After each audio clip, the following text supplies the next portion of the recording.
फरमाया उस शहर में हजरत यूसुफ अलैहिस्सलाम और उनके भाइयों के मज़ारात थे। फरमाया इत्थे अज़ाब नहीं आ सकदा क्योंकि अल्लाह के नबी दा मज़ार है। तो मैंने कहा तुम कहते हो कब्रों का और बुजुर्गों की कब्रों का कोई फायदा नहीं। अखा पट्टो जे लंबिया मिर्जिया तैनू की पता है बुजुर्ग ते कब्रां दे विच होंदे उत्थे अज़ाब नहीं आउंदे और तू कौन को कह रहा है कि बाबे और बुजुर्ग छह कोई नहीं, नबी छह कोई नहीं। मैं क्या हूं 3 दिन तो जड़ा जलील होता पे हूं कर बर्दाश्त। अब उसकी जिल्लत का काम है। मैंने आपको बताया था रद्दी वाले 3 डब्बा देखो अब जिल्लत क्या है। जो कल तो कहते थे नहीं हम इसके पॉइंट ऑफ व्यू सुनते हैं तो बिल्कुल ठीक है, तो जनाब ठीक है अपना ओपिनियन देना चाहिए तो कोई मसला नहीं। वो देख लो आफ्ताब इकबाल भी आप उसको कह रहा है इतनी जलील किया उसने कि सोच भी नहीं सकते। और उधर से वो जो इमरान है एक सहाफी वो पहले कहते थे हम इसकी बातें सुन के नमाजी बने। मैंने कहा अब वो तुम्हारे लीडर के खिलाफ बोला तो तुम्हारी गैरत जागी या साफी हो। मेरा सिर्फ आपसे इतना जब वो बुजुर्गों के खिलाफ बोल रहा था उस वक्त तुम क्यों गूंगे शैतान बने हुए थे? जब वो वलियों के खिलाफ बोल रहा था उस वक्त तुम्हारी गैरत क्यों सोई हुई थी?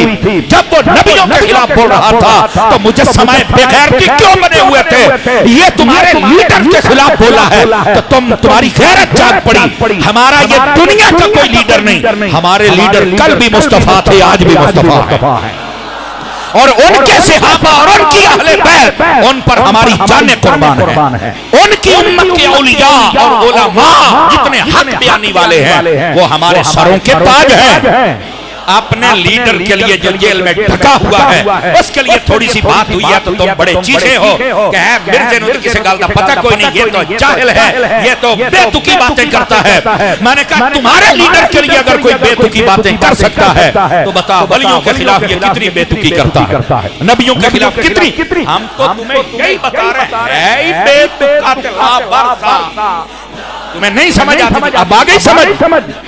मछली हमेशा पत्थर चट के मुड़ती है।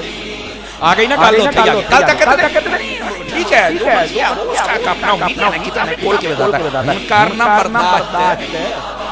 अपने सीने तो वाल कुटिया जावे तो फिर उड़ती है, समझ आ रही है। और फिर जब मैं कोई सख्त जुमला बोलता हूं तो कहीं उसके चमचे वो बड़े तकलीफ होती है। ओए तारी साहब तो ऐसा जुमला बोलता है कि टोटे टोटे करके रख देता है। मैंने कहा कैसे ना करूं, ये तो सुन्नत फारूकी में अदा करता है। समझ आई ना। अगर सारे ही मीठा बोलना शुरू हो जाएंगे ये तो सिर पे चढ़ जाएंगे। इस वास्ते हमें दिफा भी करना आता है और हम करते हैं। बहरहाल मैं सिर्फ आपकी खिदमत में बात कर रहा हूं कि ये हजरत यूसुफ अलैहिस्सलाम और उनका मज़ार शरीफ भाइयों का वहां था जिस वजह से उस शहर के अंदर अल्लाह ने अज़ाब नहीं भेजा। तुम कहते हो मज़ार और कब्र का फायदा नहीं, उनदास ना कीजिए।